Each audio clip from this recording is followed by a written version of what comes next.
Have you ever truly wondered what catastrophic, ego-shattering process is triggered, and what psychological turmoil really goes on in a narcissist's mind when you finally walk away?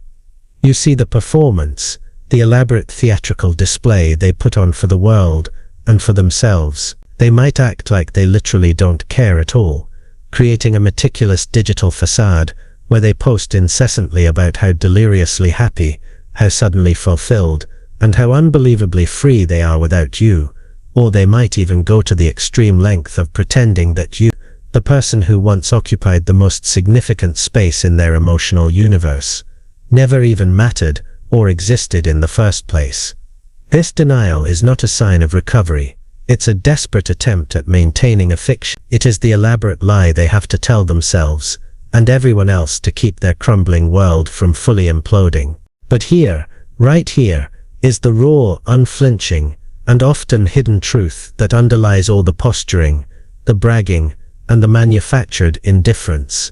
The truth is far more devastating to their inner world than they could ever let on. When a narcissist loses you, that singular, indispensable individual who once willingly and consistently supplied their cavernous ego, meticulously soothed their relentless core insecurities, and devotedly reflected their self-proclaimed importance back to them. They don't just lose a person in the normal sense of a relationship ending. They lose their mirror, the essential psychological tool that validated their existence. They lose their control, the lifeblood of their relational dynamic.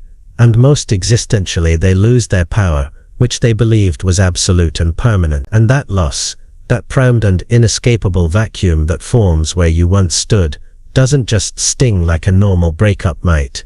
It absolutely haunts them to the very core of their being, long after they have moved on to new, temporary sources of supply. The haunting is a complex, multi-layered psychological phenomenon, far removed from the simple heartbreak most people experience. It is the sound of their own inner emptiness finally echoing in the silence your absence has created. In today's comprehensive voiceover essay, we will not just scratch the surface, we will dive deep into the abyss to fully understand what the term losing you really existentially means to a narcissist. We will meticulously dissect what specific, devastating psychological processes go on inside their fragile mind immediately and chronically after you leave. And most importantly, we will explore with clinical detail why the pain, the profound psychological pain they try so desperately to hide behind grandiosity and deflection, never truly goes away, a perpetual, subtle torment that undermines every new pursuit. Stay with me, remain attentive until the absolute end of this exposition, because understanding this deeply rooted psychological mechanism will not only free you completely from any lingering confusion, self-doubt, or manufactured guilt they tried to inflict, but it will also help you finally, definitively see and accept why your unshakable silence and your final absence speaks a language of absolute power that is infinitely louder and more terrifying to them than anything you could have ever shouted or begged. Your simple, resolute departure is their psychological Armageddon. For most psychologically healthy, well-adjusted people, the agonizing process of losing someone they genuinely love brings with it a predictable and painful but ultimately healing suite of emotions: profound sadness, a necessary period of honest grief, a deep-seated sense of loss, and a natural, reflective regret over what might have been or what went wrong. These are the markers of genuine human connection and empathy. But for the narcissist, the individual trapped behind the impenetrable wall of their own grandiose self-image, losing you means something entirely functionally different and infinitely more transactional. This is a crucial distinction that must be understood to truly free yourself. From a clinical and psychological perspective, the core issue is this: narcissists do not possess the emotional architecture to genuinely see you as a separate, fully independent, and autonomous person with your own needs, feelings, and destiny. They literally lack the necessary empathic wiring. Instead, they perceive you, and indeed every person in their intimate orbit, primarily as a functional extension of themselves, a psychological appendage, a tool, a necessary and often interchangeable piece of equipment. You were, fundamentally, a reliable, constant source of validation, and a boundless reservoir of emotional energy, which they term narcissistic supply. Their entire self-concept is contingent upon this supply, and you were its most stable provider. You, in your role, were their mirror, an indispensable psychological tool that was expected to consistently, flawlessly reflect back only the version of themselves they desperately needed and wanted to believe in, the constructed false self they presented to the world. They didn't fall in love with you. They fell in love with how you made them feel about themselves. When you admired them, they didn't feel loved. They felt powerful and significant. When you tirelessly forgave their betrayals, their cruelty, and their emotional neglect, they didn't feel grateful. They felt absolutely in control and untouchable. And most damningly, when you stayed, choosing to endure the turmoil and the chaos, they felt unshakably superior, confirming their delusion that they were irresistible and that their rules were the only ones that mattered. Therefore, when you finally choose to leave, when you gather your courage and walk out the door for good, it is not the deeply human, mutual, relational love they lose. It is their life-sustaining supply. It is the absolute, non-negotiable, daily dose of unwavering attention, the constant, predictable sense of absolute control, and the essential emotional fuel they are entirely dependent upon to keep their inherently fragile, precarious, and utterly unsustainable ego from collapsing into the void it truly is. To a narcissist, your departure is not a relationship breakdown. It is an energy crisis of existential proportions. And without that constant, high-octane supply, the meticulously constructed, shiny, and superficially appealing illusion of their false self starts to visibly, catastrophically crumble. The mask begins to slip, and the terrifying reality of their inner void looms. This is why their reaction is so disproportionate, so often immediate and vicious. The very fabric of their self-identity is unraveling in real time. Consider this crucial, observational detail. I want to genuinely ask you, have you ever noticed how instantaneously, how urgently, and how frantically they start reaching out, or hoovering after you go completely silent, after you institute absolute no contact? That sudden flurry of texts, the urgent phone calls, the random appearances, that my friend is not love, desperately calling out for a lost partner. That is pure, unadulterated, primal fear, the terror of losing their essential functional control and the dread of facing the self-annihilation that their lack of supply represents. You were a resource, and a resource has just been permanently cut off. The profound psychological meaning of losing you is the narcissist's imminent, terrifying confrontation with their own unbearable emptiness.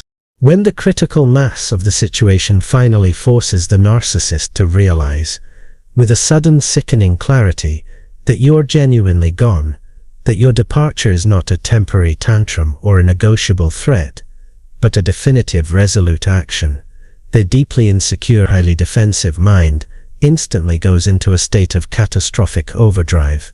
This is not a moment of reflection or sorrow. It is an emergency defense mechanism deployment. The first, most powerful, and often most visible stage of their reaction is a profound, aggressive denial. They simply cannot, on a fundamental psychological level, process the reality that they, the supposedly superior, irresistible, and entirely indispensable person, could be successfully and permanently rejected. Their internal narrative, their entire life story explicitly forbids this kind of outcome. In this initial frenzied stage of denial, the stories they tell themselves, and sometimes others, are often laughably delusional. They tell themselves, with desperate conviction, that you will come back. They convince themselves that you are simply playing a clever, manipulative game to get a reaction, to elicit a chase, to increase the value of your return. They truly believe, with a chilling narcissism, that no one, absolutely no one, who has experienced their supposed greatness could ever possibly leave them for good. This denial acts as a psychological firewall, against the reality of their own rejection. Simultaneously, in this highly volatile stage, they will almost certainly try to hoover you back with every manipulative tactic they have in their extensive emotional arsenal. This may manifest as a sudden, bewildering wave of sweet, almost saccharine messages, often paired with elaborate, theatrical apologies that sound perfect, but feel utterly hollow, or even grandiose, non-specific promises of radical, immediate change, a complete, miraculous reformation of their character. This rush of seemingly positive attention is confusing and can be incredibly seductive to the person on the receiving end who may still harbor hope. However, virtually every credible psychologist, every expert in narcissistic personality disorder, knows unequivocally that this is not a sign of real, authentic remorse, or a genuine desire for mutual relationship repair. It is a highly sophisticated, emergency act of manipulation designed solely to restore the status quo of control. The fundamental, unmovable goal of the narcissist during this hoovering phase is not to sincerely heal the fractured relationship, or to acknowledge their own devastating role in the breakup. Their sole focus is to urgently repair their shattered public and private image. They must, at all costs, prevent the narrative from becoming "I was abandoned because I was abusive," and urgently re-establish the narrative as "I was wronged by a confused, unstable person who needs me back." The reacquisition of supply is secondary to the repair of their ego's integrity. But what happens when you hold firm? What happens when you refuse to engage, when you uphold your no-contact boundary with resolute, icy silence? That is the inflection point where denial, having failed its mission, swiftly and explosively turns into narcissistic rage.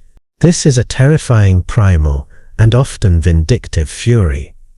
The fragile denial shatters, and the raw, wounded ego surfaces, demanding retribution. In their escalating fury, they begin the devastating campaign of blaming you exclusively for everything that ever went wrong, twisting every single fact, weaponizing every shared memory. They start aggressively spreading calculated lies and venomous rumors to a mutual network of friends, family, or colleagues. Their ultimate strategy is a desperate, calculated maneuver to immediately paint themselves as the victim, the abandoned, betrayed, heartbroken innocent, while simultaneously transforming you into the calculated evil villain in their revised public script. The goal is to secure the sympathy supply from their new audience and to further isolate you. But lurking beneath every single angry outburst, every venomous accusation, and every desperate malicious attempt to frantically control the public and private narrative is a profound core truth they will never ever admit, even to themselves. All of this calculated fury is simply a panicked, theatrical mask for their deepest, most existential fear, the terrifying realization that you, the mirror they relied upon, finally sees who they really are. You have seen behind the curtain, you have witnessed the void, and you have unforgivably chosen to walk away from it, rendering their carefully constructed power entirely meaningless. Their immediate reaction is a desperate, violent spasm of a wounded psyche, fighting for its very survival. The initial explosive burst of narcissistic rage, the venomous texts, the manipulative hoovers, the frantic smear campaigns, is an unsustainable high-energy defense mechanism. It cannot be maintained indefinitely. Eventually, like a powerful storm that breaks, the kinetic energy of the fury fades, and a profound, oppressive silence hits the narcissist like a massive psychological wave, an emotional undertow they cannot escape. This silence is the sound of your permanent absence, and it is here in this vacuum that the narcissist truly begins to spiral internally, not because of lost love, but because of lost self-deception. Without the constant, immediate, and reactive fuel of your attention, without the daily, active participation in the co-created drama, they are for the first time in perhaps a very long time forced to face the one unbearable thing they have meticulously avoided and shielded themselves from all their entire lives, their own devastating, crushing emptiness. The person they created and presented to the world was a fabrication, and now the original audience for that fabrication has permanently left the theater. Psychologists and clinical therapists often describe this critical moment as the onset of a narcissistic collapse, a period of intense psychological crisis. This is the harrowing phase when the carefully constructed, impenetrable mask cracks irrevocably, when the glossy, superficial facade of the false self visibly breaks down, and when the core delusion of their supposed power can no longer successfully sustain its illusion. They are briefly, terribly, left alone with the terrifying naked truth of their own unworthiness. This internal exposure, this confrontation with the self they buried, is the source of the profound, debilitating haunting. In a frantic, desperate attempt to escape this self-confrontation, they might immediately try to distract themselves with an array of reckless, high-risk behaviors. This includes the almost instantaneous, transactional acquisition of new, temporary sources of supply, a rapid-fire line of new people, often ill-suited or vulnerable, to fill the gaping hole you left. They may engage in increasingly grand gestures, such as luxury purchases, sudden career pivots, or public displays of fabricated success designed to convince the world they are fine. They might spiral into other forms of reckless behavior, such as substance abuse, gambling, or promiscuity, anything to create enough external noise to drown out the internal silence. But here is the inescapable, brutal fact: it never lasts. The relief is always fleeting, the new supply is always insufficient, and the noise eventually dies down. Because deep down, underneath the temporary chaos and the manufactured noise, they know an unyielding psychological truth they absolutely cannot escape. A truth that your departure permanently etched into their consciousness. You saw through them. You saw the flimsy nature of their mask, the transactional nature of their love, and the sheer terror of the little child hiding beneath the grandiose exterior. You understood the game. Every single manipulative move, every gaslighting tactic, every push-pull cycle, and most unforgivably, you walked away without fear, without a backward glance, without allowing them the satisfaction of a final destructive entanglement.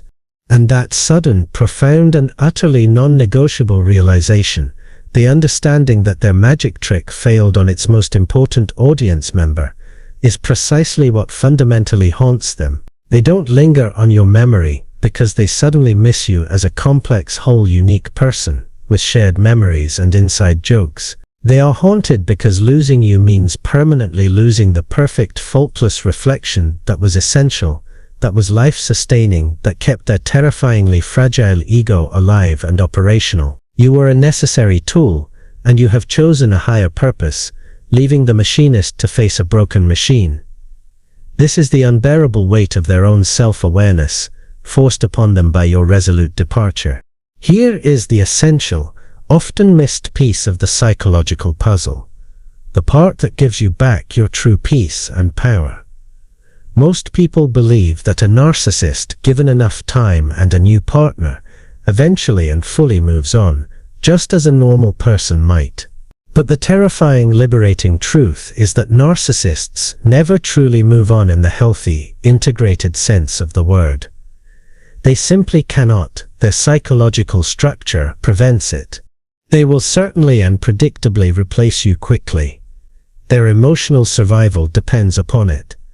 They must fill the gaping void you left. But these replacements, these new sources of narcissistic supply, are ultimately nothing more than distractions, temporary, often lower-grade substitutes designed to provide a quick fix for a chronic, structural problem. The profound, lingering ghost of what you represented to them, the perfect blend of absolute power, unwavering validation, and unconditional admiration, this psychological specter lingers perpetually, permanently in the cavernous, empty rooms of their mind. You become the gold standard, the impossible measuring stick by which every new, lesser supplier is unconsciously and brutally judged.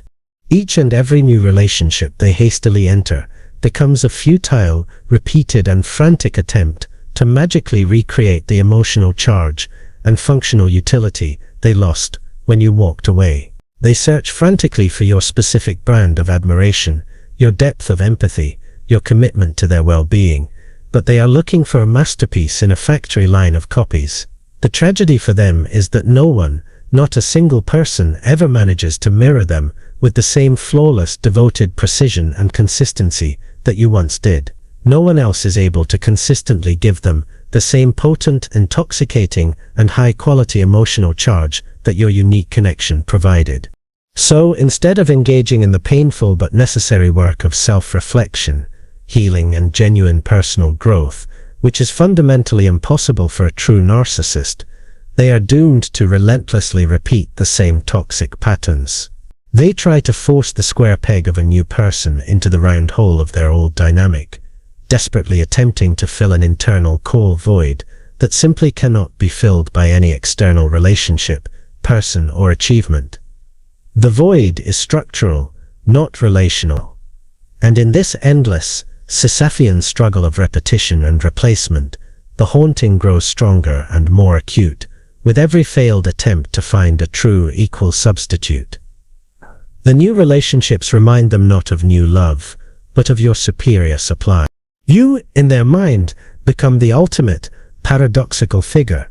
You are simultaneously their greatest memory of feeling truly powerful and significant, and their most profound, indelible regret, not to be explicitly clear, because of who you are as a wonderful, unique, autonomous person, but exclusively because of what your unshakable, permanent absence undeniably exposes: their fundamental, crippling inability to ever truly healthily love anyone, including themselves. You proved that the entire structure of their life was built on sand, and you walked away while the tide came in. Have you ever been blindsided by their sudden, bewildering return? The Hoover attempts that sometimes materialize months, or even years later, long after they have supposedly moved on and settled down. That persistent cyclical return is not nostalgia. It is the absolute core of the haunting. It is an enduring, psychological obsession. They are haunted by the simple, terrifying, and unforgivable fact that you managed to fully break free from a profoundly painful, psychological trap that they, in their own terrifying emptiness, are incapable of escaping themselves. Your freedom is a constant, tangible reminder of their perpetual, internal imprisonment, and that fact is their everlasting torment. When you finally, resolutely, and completely left the toxic dynamic, you did much more than simply walk away from a destructive and debilitating cycle of emotional abuse and manipulation. You performed an ultimate, radical act of self-reclamation. You took back something that the narcissist fundamentally believed they owned, absolutely and irrevocably: your peace. You reclaimed your emotional sovereignty, your mental tranquility, and your inherent sense of self-worth. This single action is, psychologically speaking, the moment the narcissist truly existentially loses all power over you forever. The entire dynamic of the relationship was predicated on your constant, predictable emotional reactivity. Your response, your explanation, your defense, your tears, that was their fuel, their control, their power. Now the game changes utterly. Their most potent weapons, the manipulation, the gaslighting, the smear campaigns, the silent treatment, become utterly useless.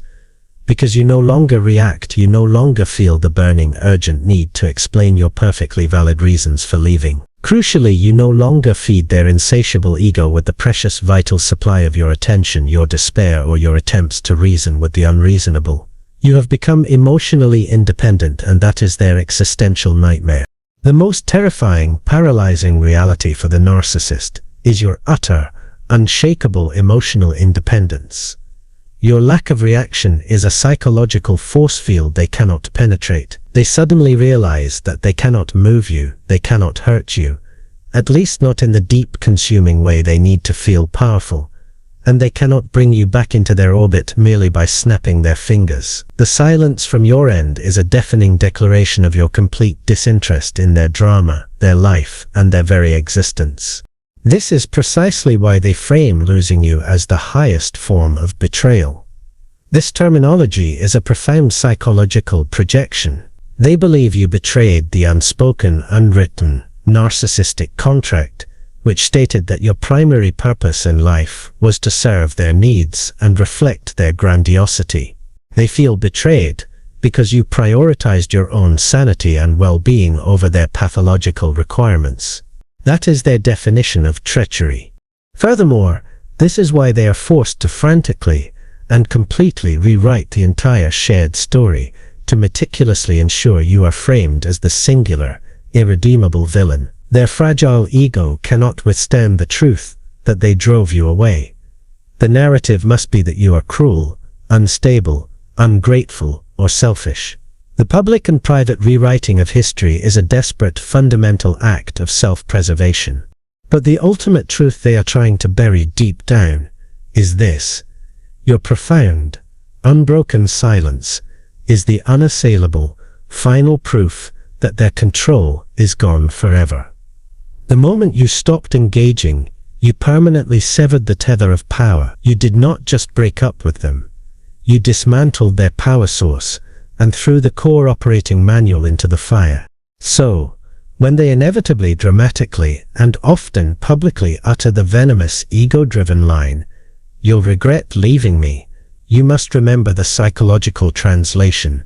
What they are truly, desperately, and fearfully saying, beneath the bravado, is this: I am absolutely terrified that I cannot handle the reality that you are perfectly fine without me. And I can't handle the fact that you don't need me anymore. Your walking away is the ultimate, profound assertion of your personal power and the definitive cancellation of their control.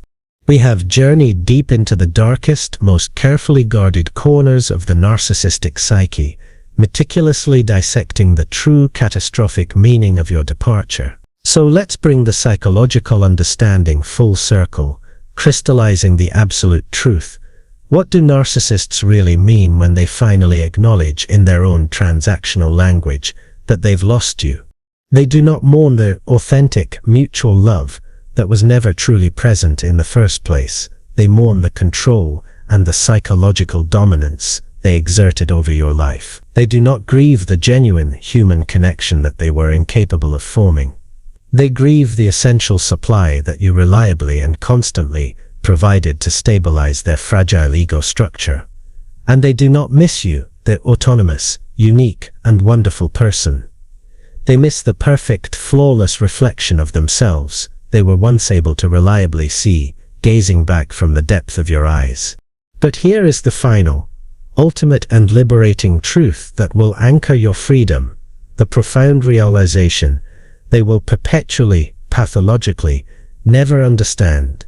You were never truly theirs to lose. You were always, from the moment you were born, an autonomous being, and you were always yours to reclaim. They operated under a delusion of ownership, but the ownership was always an illusion. And the glorious, definitive, victorious day you made the conscious, courageous choice to prioritize peace over chaos, to finally embrace truth over illusion, and to choose self-worth over manipulation, that, my friend, is the single triumphant day you won the entire game. The battle for your soul was decided by your departure, not by your stay. If this powerful message of psychological clarity and freedom resonated with your deepest heart, if it affirmed the unshakable validity of your choice to leave, please do not forget to like, share, and subscribe, because someone out there right now desperately needs to hear and internalize this simple but profound truth, that walking away from a toxic, narcissistic dynamic isn't a sign of weakness or failure or regret. It is the ultimate, non-negotiable act of strength, self-respect, and triumphant reclamation of the self.